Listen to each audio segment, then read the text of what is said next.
నేను అడుగుతున్న ప్రకాష్ గౌడ్ని, గాంధీని, యాదయ్య గారిని, ఇంకా మిగతా 10 మంది ఎమ్మెల్యేలు ఎవరైతే పోయినారో దమ్ముందా మీడియా ముందుకు వచ్చి నాలాగా నిలబడి ఏ పార్టీలో ఉన్నావో చెప్పే దమ్ముందా అని అడుగుతున్నాను నేను ఈరోజు. కనీసం నువ్వు కాంగ్రెస్ వాడివా, బీఆర్ఎస్ వాడివా, ఏ పార్టీ వాడివో చెప్పే పరిస్థితి ఉందా? సిగ్గుందా? ఎందుకు ఇంత భయం?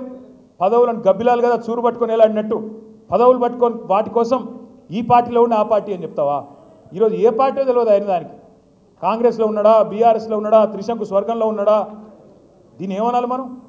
నేను గట్టిగా మాట్లాడితే మళ్ళీ తిట్టిండంటారు కాబట్టి నేను తిట్టను. కానీ ఒకటి మాత్రం పక్కా, రేవంత్ రెడ్డి మోసాలు, రేవంత్ రెడ్డి కరప్షన్, రేవంత్ రెడ్డి చేస్తున్న కుట్రలు, వాటి నుంచి పేద ప్రజలను కాపాడుకోవడం ఎలా అనే విషయంలో మేమందరం కేసీఆర్ గారి నాయకత్వంలో నిరంతరాయంగా పనిచేస్తూనే ఉంటాం, భవిష్యత్తులో కూడా పనిచేస్తూనే ఉంటాం.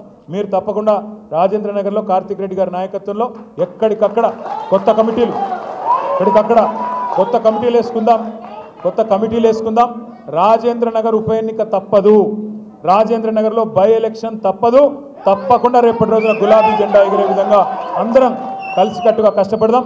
మీకే కష్టం వచ్చినా సవితమ్మ ఉన్నారు, నేనున్నాను, మహమూద్ భాయ్ ఉన్నారు, మొత్తం వేదిక మీద కూర్చున్న నాయకులందరం క్షణం ఆలస్యం చేయకుండా మీకోసం పరుగున వస్తాం.